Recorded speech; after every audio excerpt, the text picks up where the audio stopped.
মূলত যেটা হয়েছে আপনারা জানেন যে ঢাকা কারণ বাজার থেকে আমাদের যে ব্যবসায়ীদেরকে পুনর্বাসন করা হয়েছে তার একটি অংশ হিসেবে যাত্রাবাড়িতে আমাদের 895 জন ব্যবসায়ী পুনর্বাসিত হবে।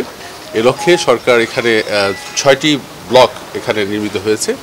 6 তলা করে প্রতিটি ব্লক হচ্ছে এখানে।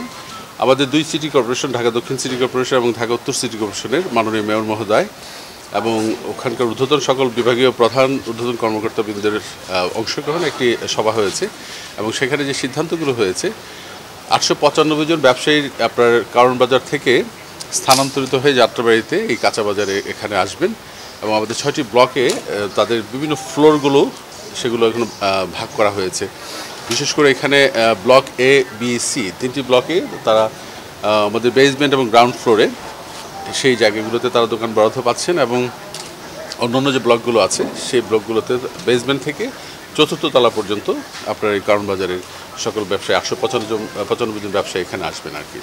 আজকে আমরা মূলত এসেছি এখানে যে আমাদের এই জায়গাগুলো তাদেরকে বুঝিয়ে দেওয়ার জন্য আমাদের উত্তর সিটি কর্পোরেশনের যে প্রতিনিধি আছে এখানে যে দলটি আসছে তাদেরকে আমরা বুঝিয়ে দিয়ে যাব।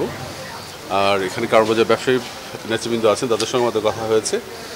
তো এই কার্যক্রমটা আমরা শুরু করতে যাচ্ছি এবং মাননীয় প্রধানমন্ত্রী যে কারণ বাজার শিফট করে যাত্রাবাড়িতে যে একটা আংশিক ব্যবসায়ীদেরকে নিয়ে এসছেন তার কার্যক্রম আজকে আমাদের অফিসিয়ালি শুরু হলো আর কি। এখানে আমরা আজকে উত্তর সিটি কর্পোরেশনকে আমরা এই যে সিদ্ধান্তটি হয়েছে 2 সিটি কর্পোরেশন মাননীয় মেয়র মহোদয় যে সিদ্ধান্ত নিয়েছে সেই সিদ্ধান্তের আলোকে আমাদের যে দোকানগুলো আছে কক্ষগুলো আছে নির্মিত সেগুলো আমরা বুঝিয়ে দিচ্ছি আজকে উত্তর সিটি কর্পোরেশনকে। উত্তর সিটি কর্পোরেশনের কার্যক্রম আছে ওনারা এই 895 জন ব্যবসায়ীকে কোন কোন কক্ষ বা কোন কোন দোকানটি বরাদ্দ পাবে তার কার্যক্রম তারা নিয়েছে এবং সেই আলোকেই তারা হয়তো দোকানগুলো বরাদ্দ প্রদান করবে।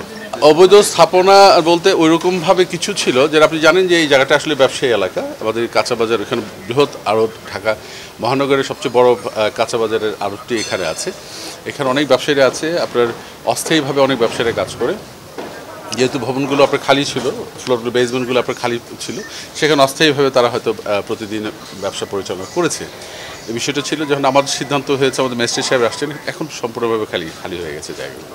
এখানে মালামাল লোড আনলোড করার জন্য যে জায়গাগুলো আছে এই জায়গাগুলোকে এখানে খালি করা আছে।